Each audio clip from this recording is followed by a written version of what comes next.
Okay, here we go. Stand by. 3, 2, 1. The thinking atheist. It's not a person. It's a symbol. An idea. The population of atheists in this country is going through the roof. Rejecting faith.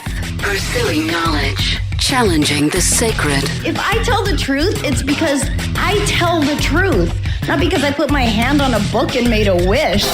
And working together for a more rational world. Take the risk of thinking for yourself. Much more happiness, truth, beauty, and wisdom will come to you that way. Assume nothing. Question everything. And start thinking. This is the Thinking Atheist Podcast. Hosted by Seth Andrews.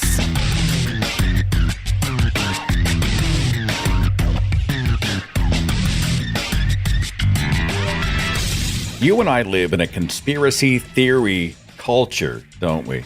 But there have been real conspiracies. There really have been some clandestine organizations doing sneaky stuff.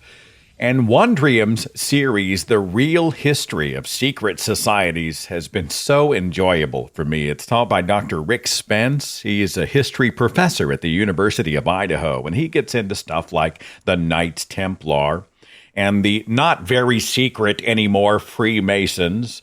He talks about the passwords and the rituals and the symbols and the secret handshakes. And, you know, since I'm always talking about religion, I was hugely fascinated with those early Islamic assassins. And they spelled it Assasyns. That's where we got assassins. They had a 200-year political jihad back in the early days of Islam. Fascinating. This is the kind of amazing stuff you're going to find at Wondrium, my favorite educational platform, with audio and video courses, thousands of hours of vetted content, and a Wondrium app that makes it so easy to watch or listen on any device, anywhere. I know you're going to love Wondrium as much as I do. They're a great supporter of this broadcast. What are you waiting for? Sign up today. Wondrium is offering my listeners a free trial plus 20% off the annual plan. To get this offer, you got to visit my special URL, wondrium.com/Seth. Again, that's wondrium.com/Seth.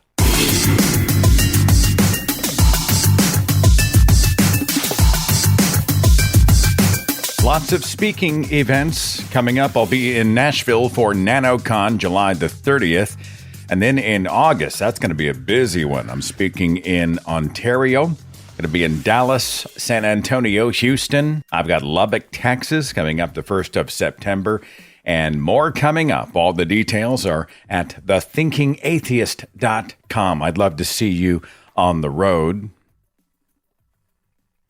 So there is a local politician. I live in the state of Oklahoma. And he has this editorial published in the Tulsa World. Now, this gets sticky because I know him, right? I know him and he knows me. We've had conversations. He is a devout evangelical Protestant Christian, and he is a representative in the state of Oklahoma. He's part of our government. And he gets elected to office, and he does what you would think a Southern Baptist theocrat would do. He's turning the whole damn place into his Christian church. And I really do like and respect the guy. I mean, if it's a great example of how when you know who he is and his character, you know that he is a tremendously moral person, and you have seen him express love and goodness in so many aspects of his life. But he is, as I was, convinced that we are a Christian nation, that we need Christianity to be good and moral, and he's trying to take his country back for God. So he really is, he's a case study in how Christian nationalists often believe they are the heroes in their own story. But he is being funded by tax dollars, just like my governor, Governor Kevin Stitt, hardcore Protestant evangelical who has weaponized the governor's chair to turn the whole freaking state into his church.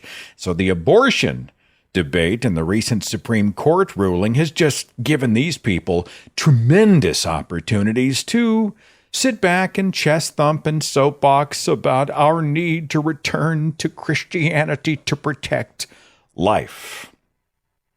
And this politician, whom I know, writes this editorial, and it talks about how, we now have abortion bans, but this is just the beginning because we must prepare ourselves. There are going to be more and more babies born, and we need to be the net that these needy children fall into. And, of course, he's speaking to Christians. It was a very slippery article. In the article, he said, I am a legislator. I'm a House representative, but I am not here speaking as a House representative. No. I'm speaking as a citizen of Oklahoma. It's extremely convenient because you get to weaponize your title, your position, right? You wouldn't have gotten the column space in the op-ed section if you weren't a state representative. And then at the beginning you say, I'm a state representative. By the way, I'm not really speaking as a representative, but as a man of faith. And he goes on to say that Christian churches need to step up and start thinking about how to adopt these babies that are going to be born, right? And he's a true believer. He is a person who has in his own life been an advocate for abandoned, neglected, abused children. He deserves tremendous credit for that. But he's filtering everything through a Christian lens, and he's using his state church separated office to essentially preach the gospel. And I read the article, and I was so frustrated by it. And so I just sat down and hammered out a response, which was published at Only Sky on July the 6th. Let me just read it to you. It's titled, Adopt and Make Them Christian. Oklahoma Politicians Theocratize the Uterus. Oklahoma, my home state, just passed House Bill 4327, the strictest abortion ban in the United States. Already anticipating a spike in new births, theocrats in our government are charging Christian churches and constituents to become adopters and fosters. On a surface level, the biblical call in James 1:27 to look after orphans and widows in their distress may seem an honorable notion, but only if you dig no further. Firstly, while all people are certainly entitled to their private religious convictions, Governor Kevin Stitt and Oklahoma theocrats are using taxpayer-funded positions to preach Christianity to Christians. Ignoring Oklahomans of other faiths and the growing percentage of religious nuns, Stitt and company embrace Christian Dominion theology, where biblical law informs American law to create the Christian nation our founding fathers ostensibly wanted. As the state is their church, the abortion fight isn't merely about bodily autonomy and reproductive rights. It is a holy war against the baby killers. Onward, Christian soldiers. It's hard for many to accept, but America was never intended as a Christian nation, and state-church separation is a cornerstone of the U.S. Constitution. The First Amendment specifically prohibits the government from establishing a religion, and Article 4 specifies that, quote, no religious test shall ever be required as a qualification for public office. John Adams signed the 1796 Treaty of Tripoli, which clearly states that the government of the United States is not in any sense founded on the Christian religion. So while many of our founders did hold a personal faith and even referenced a creator, they specifically penned the Constitution as a secular document, God-free. These men had come to these lands, escaping the theocratic overreach of the Church of England, and they didn't want the American experiment to become a church as well. We must also remember that the Bible is hugely problematic on human rights issues, especially those involving women. Beyond the cherry-picked love verses, and those are certainly present, Republican zealots are building their platforms on anonymously written books penned by domineering patriarchs who often subjugated and penalized women through their sexuality. Eve's punishment in Genesis, God gave her agony in childbirth. A woman accused of adultery in Numbers 5, a male tribunal would force her to drink bitter water, which would flush any so-called illegitimate fetus from her womb. The consequences of rape in Deuteronomy 22, Old Testament law commanded the rape victim to marry her rapist after paying off the father.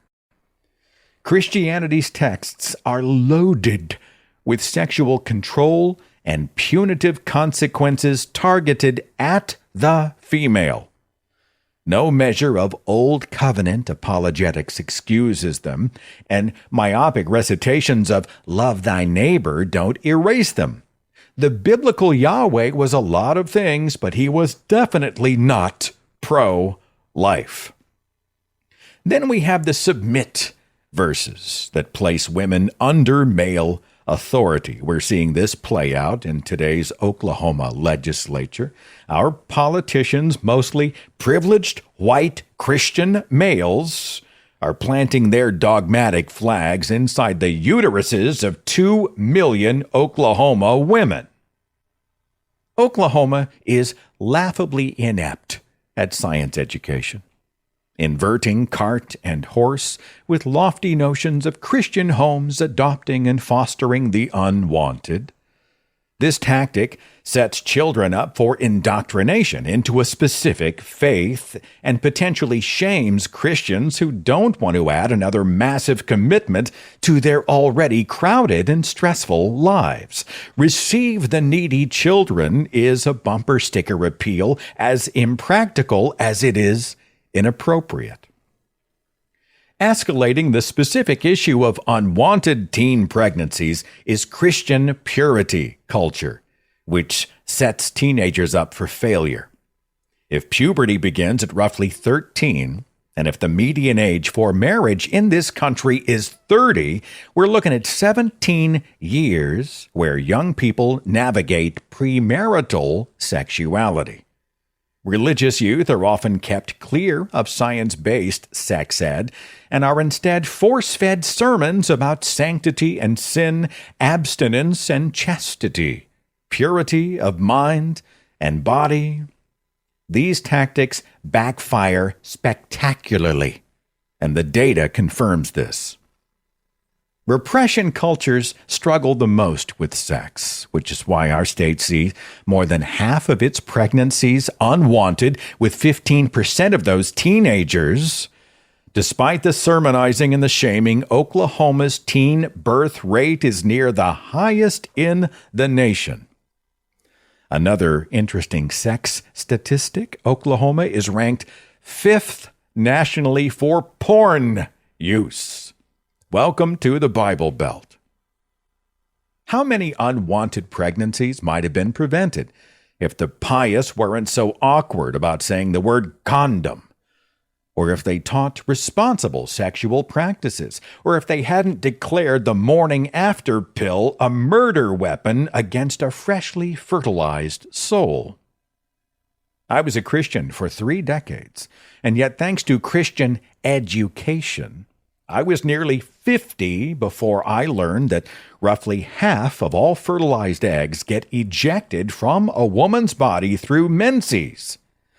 Thinking that scenario through, if an eternal soul is created at conception and 50% of those souls get flushed down the toilet, this would make the biblical God the most prolific abortion doctor in history. How could any believer call this intelligent design? And why would a Christian be so obsessed with protecting a clump of barely developed cells obviously dismissed by Yahweh?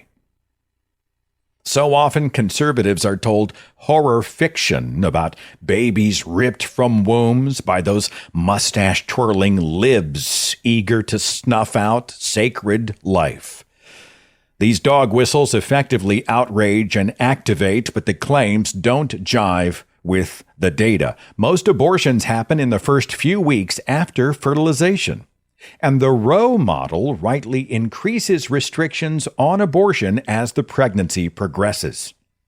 Almost all late-term abortions involve critical dangers to the mother or the non-viability of the fetus. Those terminations often devastating women anticipating a desperately wanted child.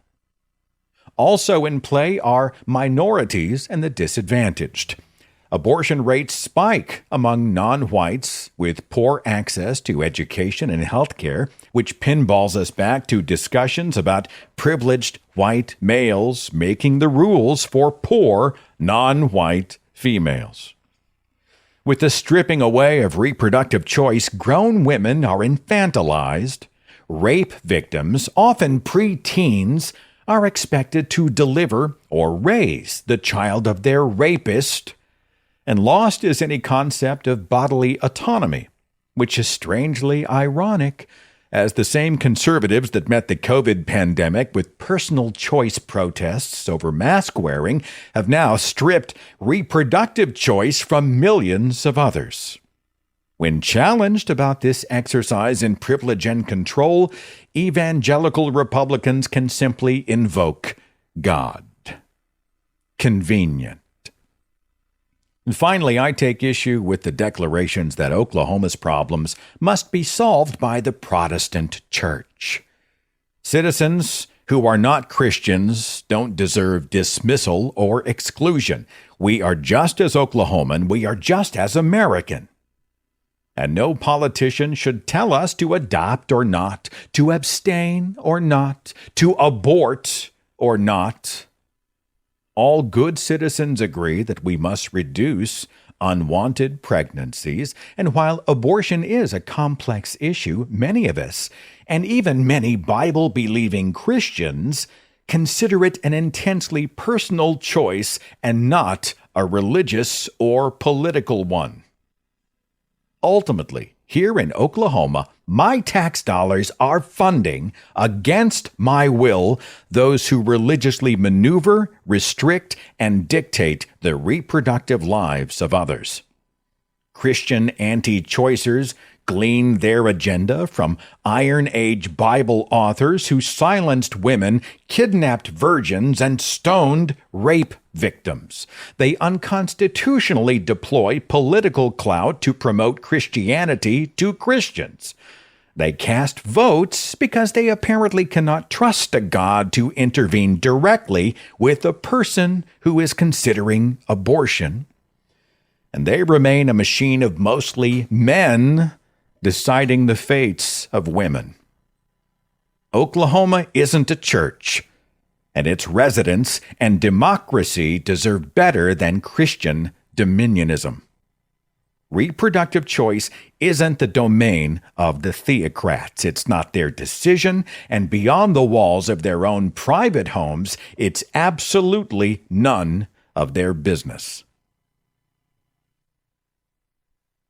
And that's my article from Only Sky. I'll link it in the description box if you'd like to read it in text form or share it or not. So frustrating. But now I'm going to enhance my calm, and I'm going to speak unto thee as we go to the switchboard and start with area code 870. I got Johnny. What's on your mind, brother? Go ahead. I've been listening to you for a while. I just turned 21. I'm a college student. I'm actually pretty close to you. I'm in Northwest Arkansas. I know you're about 2 hours away in Tulsa. And we're still in the Bible Belt, even here in the probably most liberal part of Northwest Arkansas. But I'm attending the biggest college in the state, University of Arkansas, and there's just a lot of Christians here. Not as many as back home in my small farm town in Northeast Arkansas, but a lot of Christians. But it's a different flavor of Christianity. And so when I called, the short message I left was to talk about liberal Christianity. And I don't think that it's a direct counter or opposite to that conservative, revivalist, fire and brimstone Christianity. it's more of they just don't they don't necessarily counter it. They just don't address either side. I mean, when I go to these liberal churches with friends or people like someone I was in a relationship with previously, and they don't ever talk about hell. I went there for a year and a half to this liberal church at least once a week, and it was a college session, and they never mentioned hell. They hardly ever mentioned sin. All they mention is that you're broken, but that's okay because you always have this, and I don't mean this insulting, you always have this binky or this teddy bear that is Jesus to hold on to no matter how broken you are, how sad, angry, confused you are. And then you'll go to heaven as long as you accept that, and then the session's over. And I was curious to what your views on that flavor of Christianity is, because it's hard for us as atheists to kind of counter that. But I don't think it's necessarily a good thing, because it's still people believing in things without evidence, in my opinion. And I think it's a slippery slope into that fire and brimstone flavor of religion. So what's your views on this liberal Christianity that doesn't talk about uncomfortable topics? I think it's situational, because there is a big part of me that would rather have the moderate Christian, the person who says, I am a Christian, but I don't hold to the bigoted verses of the Bible. You know, they kind of custom fit their own faith. I'd rather have that, you know, the more egalitarian, generous kind, lapel pin kind of Christian. I'll take that over the like new independent fundamentalist Baptist hate preachers, right? And I think that a lot of the reason that are often, many times, the reasons that people drift into this sort of, I call it lapel pin religion, is because they don't really care that much about the Bible. Maybe they attend church, but they live largely secular lives. It's just kind of the window dressing of their existence. Casual, cultural Christians. My main fight really isn't with them. I understand your frustration, though.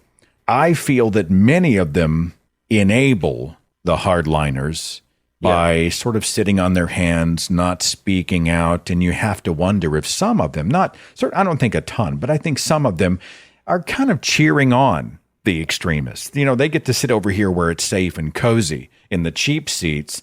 And over here, the hardliners are going right on the front lines, and it's crazy. And the people spectating are sort of secretly under their breath going, oh, yeah, good, go team. You know, I mean, I get that frustration for sure. Yeah, I mean, I've been wanting to do some writing and do some activism for a while now. And actually this past week, I started a blog similar to that of what you're familiar with Neil Carter with Godless and Dixie. Yeah. Yes, I started something similar to him. And so I'm writing my second article. And I'm doing kind of response posts to some sermons and posts that these liberal churches are putting out, because in my age group, when someone says they're a Christian, that's what they mean. I mean, they, like you said, they live mostly secular lifestyles, but at the end of the day, that is what they believe. That's what their worldview is. And like you said, I think it is a slippery slope to either cheer on those extremists, or it's a slippery slope as with age, they become a lot more conservative once they start a family, and they're starting families at the age of 20 now, which I guess people have always done. But these liberal Christians are starting families young still, and I've noticed on Facebook, and it just seems that people slowly become more and more conservative as they get older. And I'm just speaking with anecdote from I don't know. You know, I think that the trend is actually a little bit different. I think a lot of people as they age are drifting a little bit more away from the hardline stuff, which is why this generation is not as conservative as the generation before, which is not as conservative as the generation before. We're seeing the rise of, they're religiously unengaged. Well, I think that's happening because the culture is becoming less dogmatic overall. I think it's one of the reasons that these panicky power players are trying to weaponize the courts and the halls of government, because they realize they are hugely losing the battle at the demographic level. But, I know a lot of beautiful people who are Christians who they don't hate anybody. They totally, genuinely, sincerely accept LGBT people, and they share most of my values. We simply disagree on the God question. But I would like to see them beyond other examples. There are some people out there like Tony Campolo and John Pavlovitz and Christian Dominionism, et cetera, who are speaking out against the hardliners. But I would like to see more of these moderates call their own camp to accountability. Definitely. For sure. Yeah, and so this series of blog posts that I'm going to do is it's very hard to find, but these liberal churches will sometimes address those uncomfortable topics. And what I've found is when they do, they will often take it's not strong conservative, but they will take a pretty conservative stance. For example, the next one is a liberal college church out of Dallas, I believe. And they were saying, the question is, can you be homosexual and still be a Christian? And they start off by saying, of course, but then they tell you that you shouldn't engage in any sort of activities that a straight person would in their relationships. They spout off some very questionable statistics from like the 80s and 90s from Australia that are impossible to find online. And so my concern is that while 90% of what they talk about doesn't hurt anybody, I'm just afraid that the fact that they do accept parts of the Bible is just a slippery slope to support some of the things that we don't want supported. Some of it does seem a little bit like bigotry light. I remember mega pastor Joel Osteen was asked once about non-heterosexuals, and he skips right over all the hardline, black and white, right there in print, Bible verses, both Old and New Testament, which condemn homosexuals. Instead, Pastor Osteen says, well, it's not God's best. Those were his words. It's not God's best. So he's saying, you're kind of out of step and you're probably, in rebellion against God. But, he still loves you and happy, joy feelings. And it does seem like he's speaking out of both sides of his mouth. And you do feel a sense of piety and condescension in that answer. It's not God's best, as if he knows what's best for the rest of us. Yeah, bigotry light is a great phrase for that. Do you mind if I ask one more question? No, go ahead. What do you think about the fact that a lot of people my age, and I think it is just among all ages, it's just I typically talk to people my age, the whole point that they're religious is because they are told that they're broken from birth, that they don't have a choice, that they will forever make mistakes and do the wrong things and have heartbreak and feel heartache. And they'll always make bad decisions. But that's okay because God had a bad weekend in the form of his son. I personally, with a little bit of thought, not a ton, feel like that's not a great ideology because it allows you to kind of take a back seat to your life, to not be as emotionally aware, not be as empathetic when it comes to relationships and conversations and just how you treat people. Because it's okay to mess up because you're saved and you're going to go to heaven anyways as long as you believe this thing. I mean, at the end of the day, even with liberal Christianity, that doesn't seem like a great ideology when it comes to just caring about people and producing more human flourishing. At the end of the day, for me, I think the biggest reasons that people believe and stay in a belief culture are geography, family, ritual, community, and comfort. If we look at people who are a specific religion, you're not finding Southern Baptists coming out of Yemen, right? Those people are going to be almost certainly Muslim. If you look in specific denominations of Protestant Christianity, you can almost peg it by geography. Well, the Southern Baptist and the Assemblies of God Pentecostal, that's going to be more in the Southern Bible Belt states. And if you go down to Mexico, it's overwhelmingly Catholic. And if you go up north, you'll find the Lutherans and the Catholics and the Episcopals. And if you go out west, you'll find a lot more of sort of the New Agey Spiritism, that kind of thing. I mean, you can really see family, geography, ritual, community, and comfort. These 5 gears in the machine are a great reinforcer for people who exist in those cultures, and it's really hard to bust out.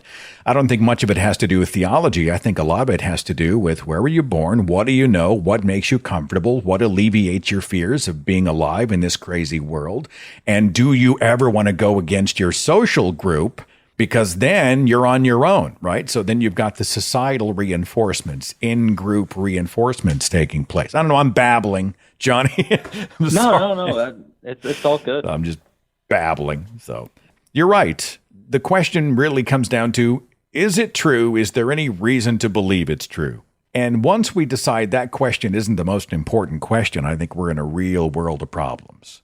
Is it true? I think that's fair, whether it makes me uncomfortable, whether it makes me unhappy, whether it makes my life worse. I still need to know, is it true? And I think that's a fair criticism, Johnny. Yeah, definitely. I agree. Whether or not something's true is the biggest question. And I've never been a fan of let people believe what they believe if that's what they want, because that's how you get SCOTUS decisions like we had. That's how you get, child genital mutilation legalized and things like that. So I agree with you there.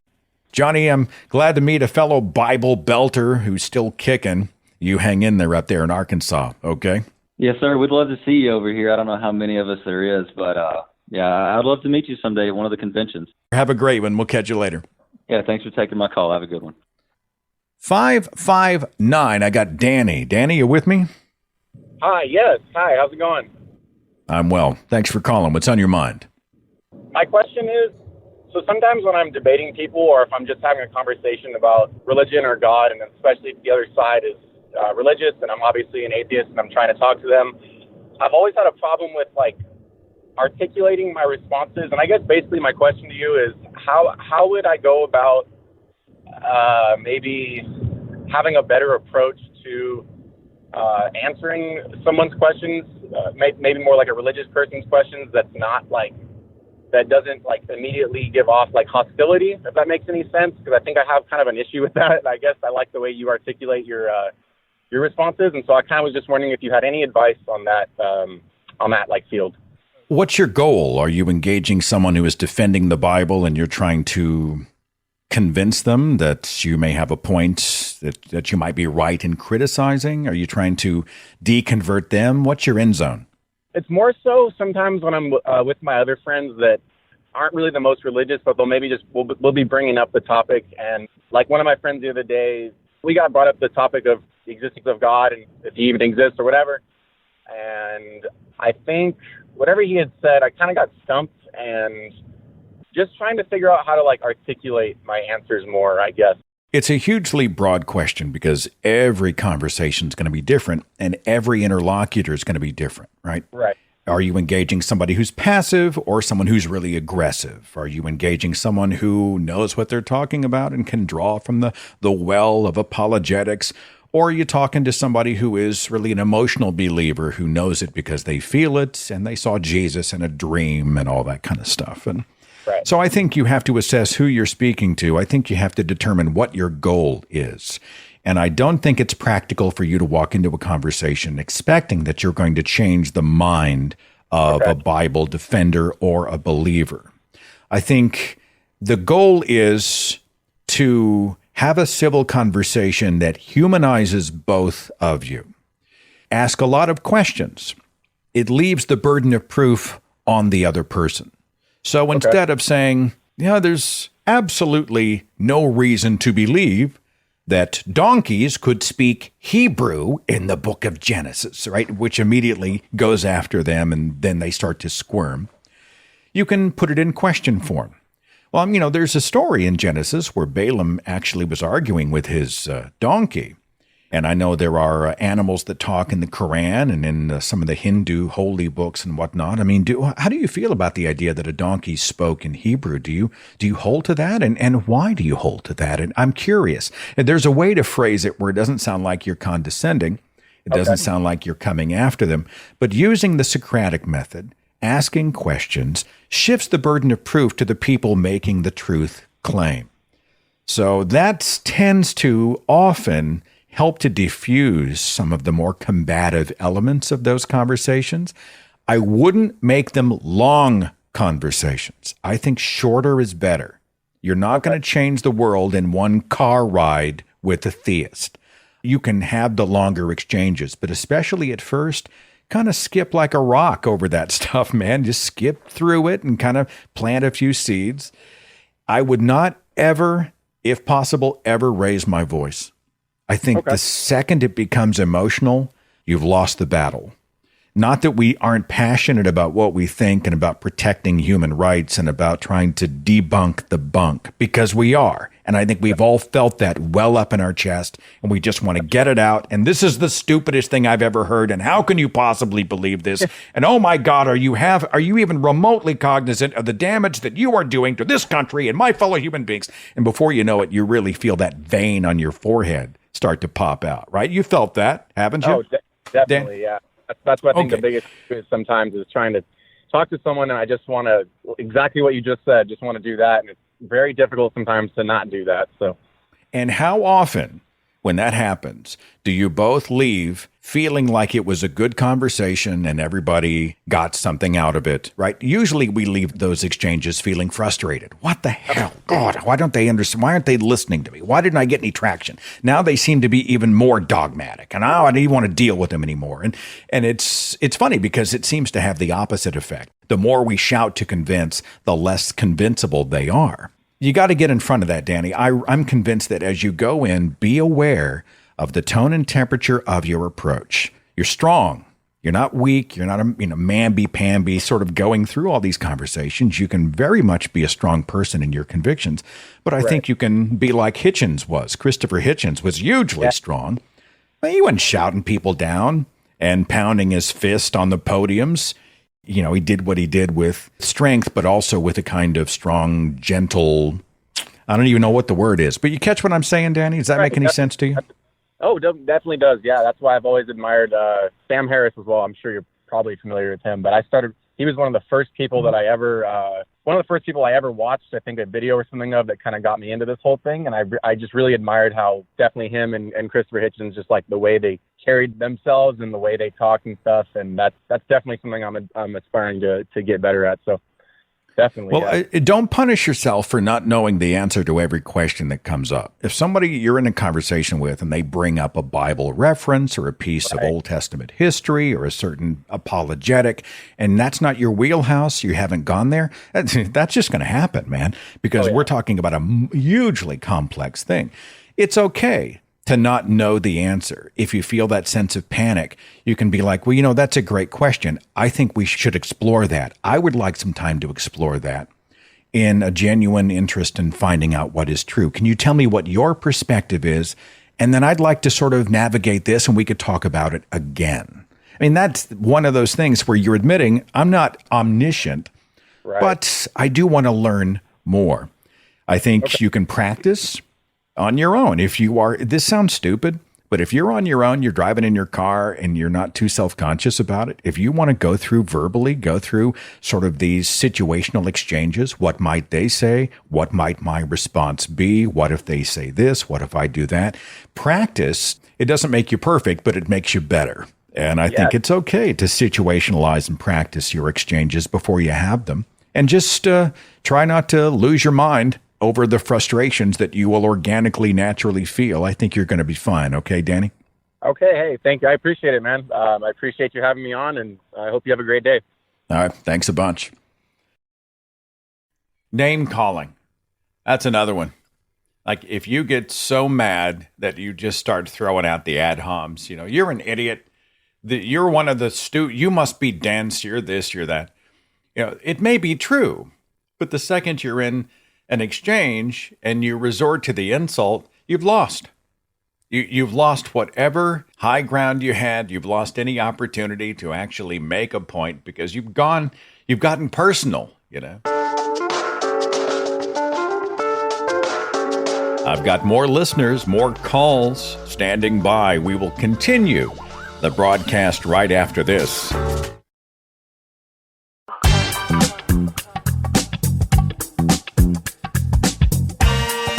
I so appreciate your support as a patron. My patrons get this broadcast 2 days early, and they get it totally commercial-free. It's interesting. A lot of people who I've spoken to said that they didn't really even become patrons to get a commercial-free show. They just listen on their regular iTunes app or on iHeartRadio or Spotify or whatever. They just wanted to be a supporter, and I am so thankful for you. If you would like to become a patron, log on and sign up, patreon.com/Seth Andrews.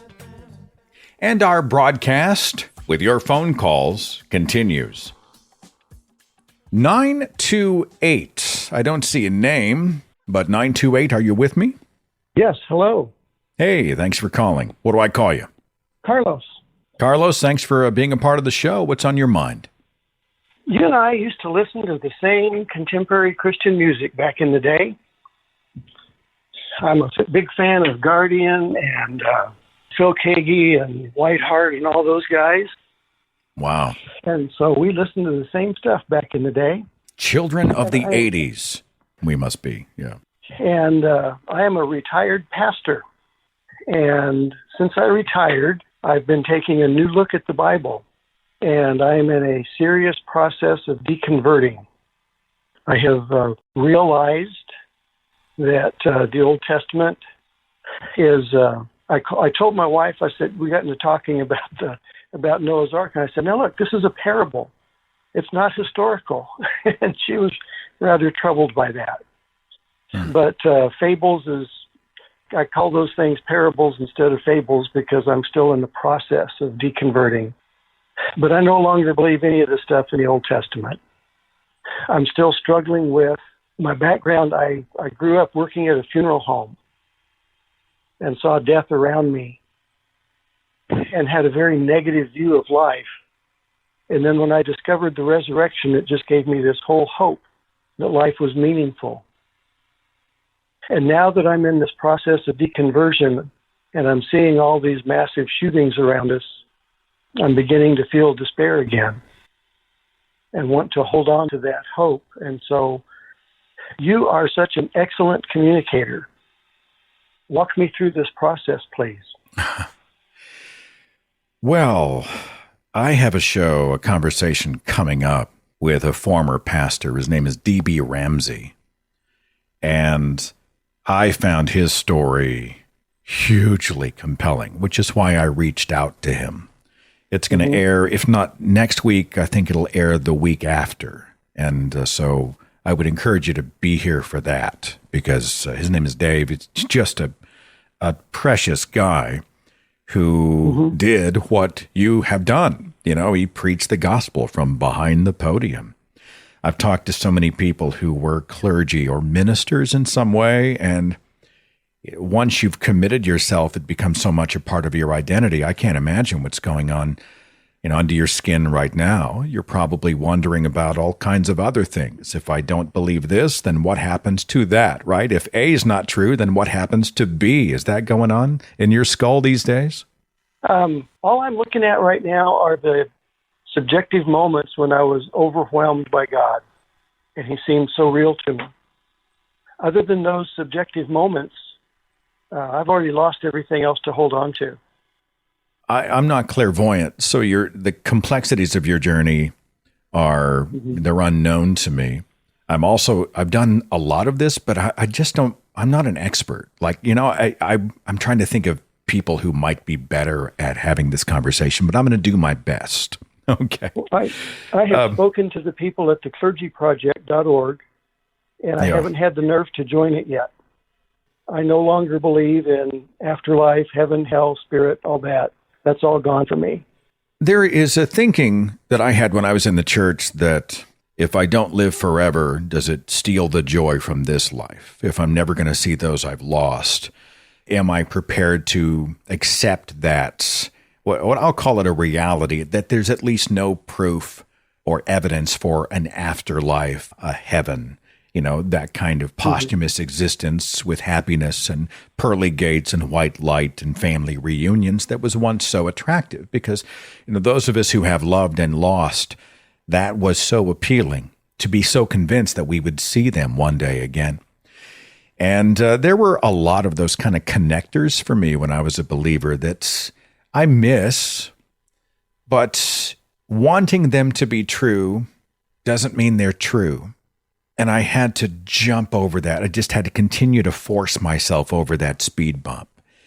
People would often ask me in conversation, well, don't you want to see your friends again in heaven? And I would be like, well, of course. I would love to be reunited with the people I've cared so much about who I've lost. But what does wanting have to do with what is?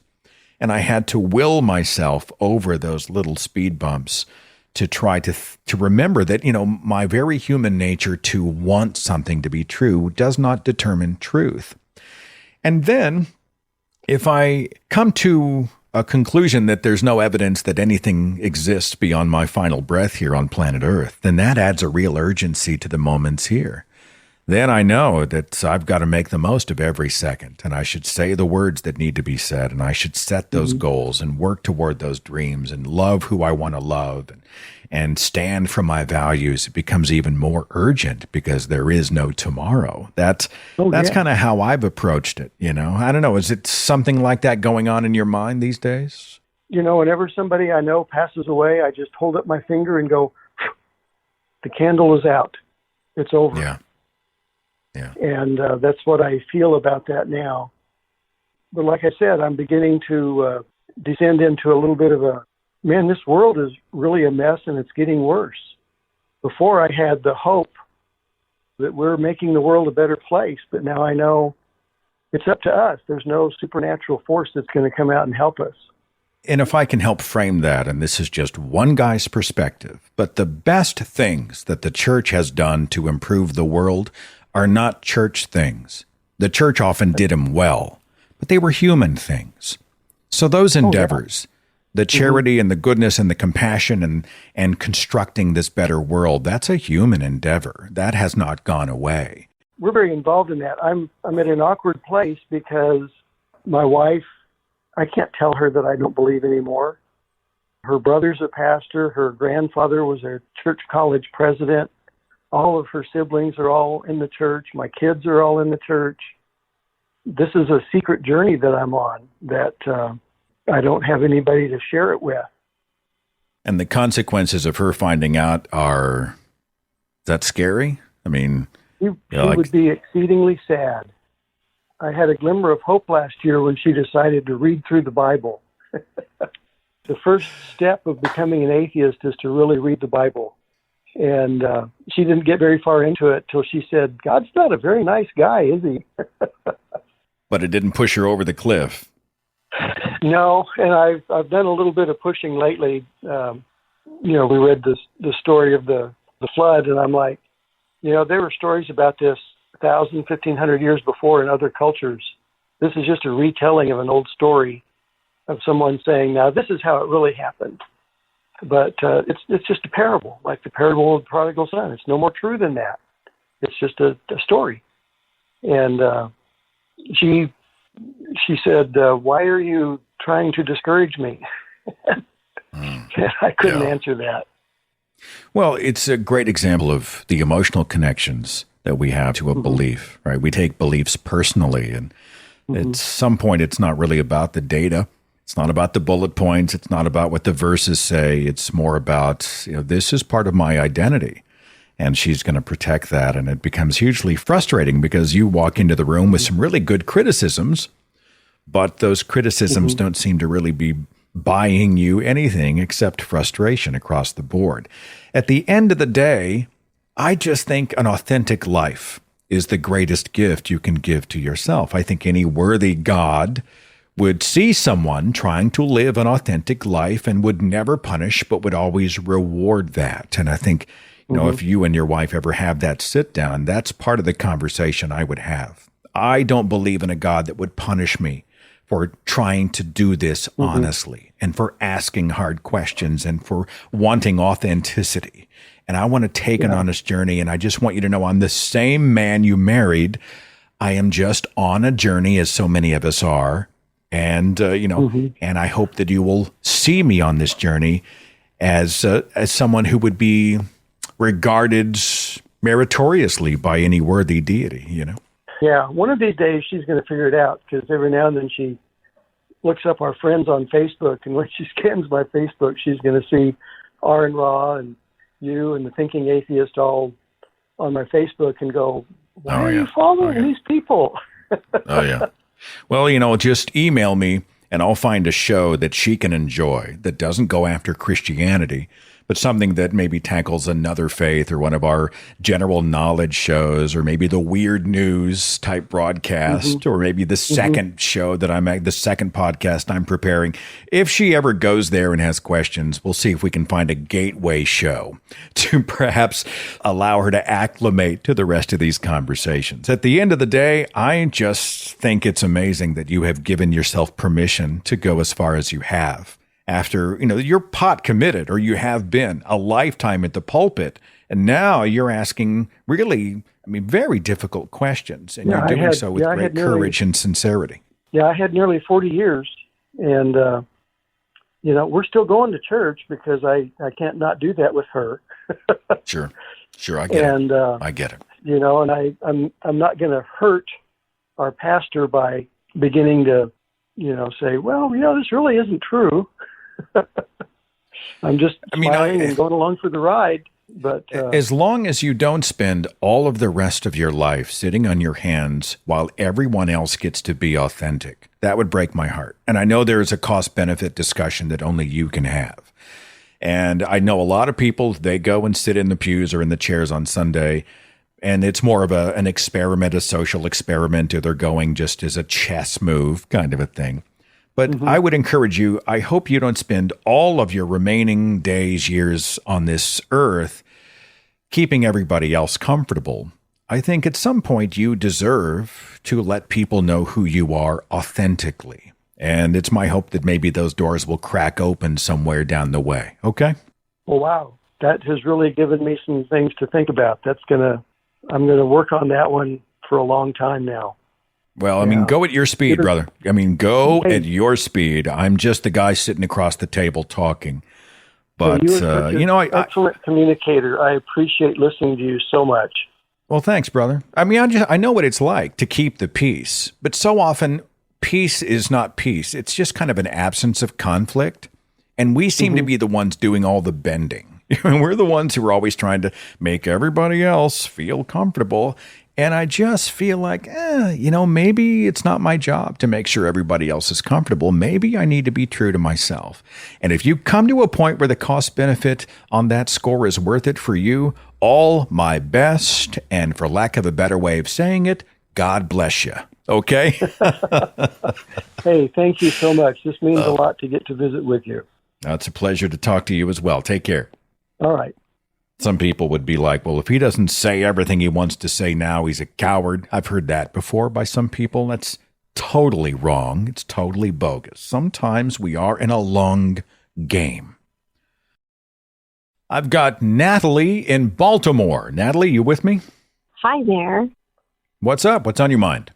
Okay, so this is going to sound absolutely ridiculous, but I kind of wanted to know what your thoughts are regarding sports superstition.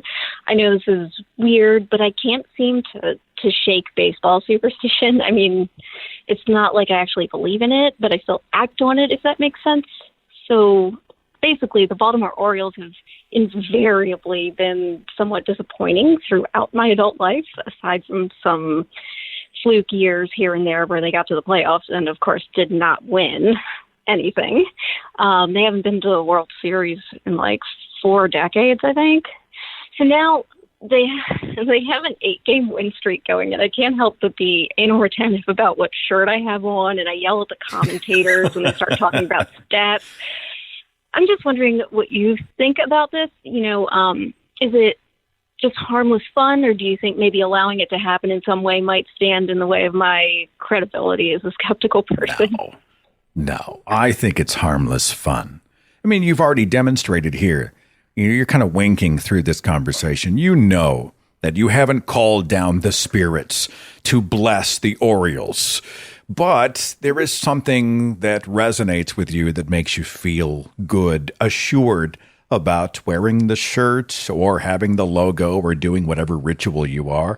I think if it brings you joy and comfort, and if it enhances the experience of being a fan, do it. I'm a big tennis fan, right? Rafael Nadal, one of the greatest players in the history of the game, hugely superstitious guy. So much so that before he will go out and play, he has to have the labels on his water bottles facing a specific and precise direction. And he will sit there and just sort of adjust them so that the labels are just so. And only when they are just so will he then go and play the point. Now, would I ever tell Rafa, dude, your water bottle superstition is crazy and stupid? No, I look at him and I think, well, something about that kind of centers him in his brain, and he's one of the greatest of all time. Let him do it. There's no skin off my teeth, And I've been there. I've had, if I won with a specific scenario, I'd be like, oh, wear those shoes. Or, hey, Natalie, wear that dress. That's your victory dress on the tennis court or something whatever. If it enhances the experience for you, you're self-aware enough to know what's going on. Do it. Enjoy it. Okay? Okay. Hopefully they win again. No, I don't follow them. Should I be rooting for them? Yes, please. They need it. All right, I'll go find some lucky socks or do something, and I'll see if I can enhance the energy, the victory that's heading your direction. Thanks, Natalie. You take care of yourself. Thanks, you too. All right, bye. I just think that's harmless fun. Some of the hardliners might be like, this is just ridiculous. Why in the world would you ever encourage anyone to practice some sort of a superstition? And I'm just thinking, get over yourself. This is just fun. Wear your lucky shirt. Wear the colors. Put your labels on your water bottles wherever you want to. If it puts you in a spot where you feel like you can do better, play better, whatever, and go ahead. Just get off my teeth. I don't care. 954. Hi, who's this? This is Hector from South Florida. Hector, speak nice and loud so I can hear you. What's on your mind? I was going to bring up the feeling of loss I had when I kind of came to the conclusion that I really don't believe. I was born and raised Catholic. In my family, we had issues with religion. My dad jumped over to the JWs when I was around 9, 10. And, about to go into adolescence, and everything was kind of turned upside down. But I stayed Catholic until I got married and had children and did the 7 sacraments with the kids. But in the last 5 years, it's kind of like I'm seeing too many holes, and I'm seeing there's a lot of things that just don't make sense. And I come up with more questions than than answers that I had. And when it occurred, when I kind of hit, I don't know what you want to say hit the wall, but when it occurred to me that one day, I had this tremendous sense of mourning that everything I've done and everything I've did my whole life, and I'm 50, it just felt like somebody died. Somebody close to me, but died. Is that something that you've ever seen, or, what's your thoughts on that? I think it's natural for a great many people. There's no wrong way to deconstruct. There's no wrong way to deconvert. Some people feel liberated and they are filled with joy. I no longer have to worry about any of this stuff that bothered me. Other people had a real and very different attachment to their faith, their religion, their ideas about the world, about life after the world, and they miss some of that. They miss their community. They miss the idea of heaven. They miss the sort of assurance that someone or something somewhere was in control, and they grieve that. And that grief is valid. And it's not a sign of weakness. It doesn't mean you're doing it wrong. It simply means that you had a deep emotional connection to a belief that was just part of your marrow, right? It was so deeply embedded within you. It was. Grieving some of that is just fine. It doesn't mean you've cheated yourself intellectually in terms of your values. It just means, there were some things that I really wanted to believe, and I kind of missed them and grieved them. I know that there's no reason to believe it, but I have feelings about it. I think that's just fine, brother. That's just fine. Yeah. Well, it's like I said, there's a certain feeling of tremendous weight taken off at one point. I think that's what I felt initially at first, and then as I kind of let it sink in, and I was like, my mother had passed away 20 years back, so it's like, oh gosh, you're not gonna, you always had that feeling of, hey, you're gonna see them again one day, or that person that you knew who lost, and that's when you start sinking in, and it's just something that you wrestle with. What if the world really is chaotic? What if there is no rhyme or reason or master plan? I lost somebody, buddy, in a car accident when I was 18, and I spent decades believing one day I would see Tim again. We're going to reunite in heaven at this beautiful place, and I had to come to terms with the reality that there's no evidence that I'll ever see Tim again, and I have to face that. It doesn't mean that I want heaven necessarily that I'm going to force myself to claim to believe in heaven. It just means that, I grieve the reality that we're never going to see each other again. There's no reason to think so. And I think that's fine, brother. That you take your journey, feel what you need to feel. And I think that's valid, man. Really kind of brings that live for the moment and appreciate who you have around you. Yeah, carpe the fucking diem is what Dave Warnock says, and I agree, brother. So go out there and carpe some diem, okay? I'm going to go do some carpe diem. All right. I appreciate that. Thanks for calling. All right, buddy. Take care. We'll see you later. All right, bye. Carpe diem. There is a great quote by Percy Shelley about God. I think it's relevant here considering the phone calls we've had. Percy Shelley says, "If he is infinitely good, what reason should we have to fear him? If he is infinitely wise, why should we have doubts concerning our future? If he knows all, why warn him of our needs and fatigue him with our prayers? If he is everywhere, why erect temples to him? If he is just, why fear that he will punish the creatures that he has filled with weaknesses? If grace does everything for them, what reason would he have for recompensing them? If he is all-powerful, how offend him? How resist him? If he is reasonable, how can he be angry at the blind, to whom he has given the liberty of being unreasonable? If he is immovable, by what right do we pretend to make him change his decrees? If he is inconceivable, why occupy ourselves with him? If he has spoken, why is the universe not convinced? If the knowledge of a God is the most necessary, why is it not the most evident and the clearest?" Was it the scientist Richard Feynman who said God was always invented to explain mystery? But the more we begin to solve mysteries, the smaller our gods become. Of course, we just saw the first of the new images from the James Webb Space Telescope. Holy cow! Our ancestors didn't even know what the stars were. And now we are peering into the universe. We're seeing things that no one has ever seen before. We're seeing millions of not stars, but galaxies, understanding more and more the vast universe that may not care if we exist, but it is no less amazing to witness it, and it's no less a privilege to be alive. We are alive to see it, and that is pretty damn amazing.